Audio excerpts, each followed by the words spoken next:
పుష్యమి నక్షత్రం, అనురాధ నక్షత్రం, ఉత్తరాభద్ర నక్షత్రం. ఈ 3 నక్షత్రాల్లో మీరు జన్మించారా? ఈ 3 నక్షత్రాలకు అధిపతి శని భగవానుడు. కాబట్టి ఈ 3 నక్షత్రాల్లో జన్మించిన వారికి అనేక సమస్యలు వచ్చే అవకాశం ఉంది.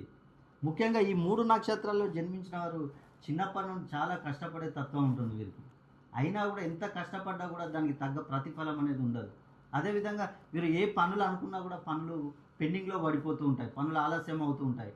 వీరికి జాబు అయినా లేటే, అదేవిధంగా వివాహం లేటు, సంతానం లేటు, విదేశీయానం లేటు, రుణ బాధలు ఎక్కువ, ఏ వ్యాపారం చేసినా కూడా నష్టాలే. వీరెవరికైనా డబ్బులు ఇచ్చినట్లయితే డబ్బులు తిరిగి రావు, వీరెవరి దగ్గర తీసుకున్నా కూడా ఇచ్చే పరిస్థితి ఉండదు. ఇలాంటి చాలా సమస్యలతో వీరు బాధపడుతూ ఉంటారు. కాబట్టి ఈ 3 నక్షత్రాల్లో జన్మించి మీకేమైనా సమస్యలు ఉన్నట్లయితే ఒక్కసారి నన్ను సంప్రదించండి. మీకు కొన్ని పరిహారాలు చెప్తాను, ఆ పరిహారాలను పాటించండి. అదేవిధంగా మీ పేరులో సంఖ్యాబలాన్ని చెక్ చేసుకోండి, ఎంత ఫ్రీక్వెన్సీలో ఉంది, ఎన్ని డిగ్రీస్లో ఉందని చూసుకొని ముందుకెళ్ళినట్లయితే మీరు ఎలాంటి సమస్యల నుంచి అయినా కూడా మీరు బయటపడవచ్చు.